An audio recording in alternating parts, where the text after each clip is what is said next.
On this episode of Bobscaping, we're back to take a look at the burning bush, which we did a major cutback on 6 weeks ago yesterday. So we've had quite a bit of wet weather here. It's actually colder, I think, than it was last month, but it sure hasn't slowed down the regrowth of this severely pruned burning bush. You can see inside here how what we call adventitious sprouts have emerged from the stems and below where we made the heavier pruning cuts. So you can see we're getting some really good regrowth here.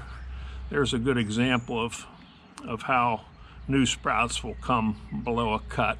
And again, it's important to cut early in the season, early in the growing season, and that way you have the advantage of all the months of growing following that initial pruning. So yeah, March, early April.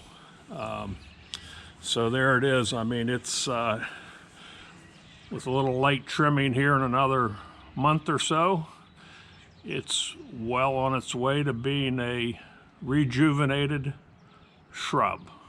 For this episode of Bobscaping, this is Bob.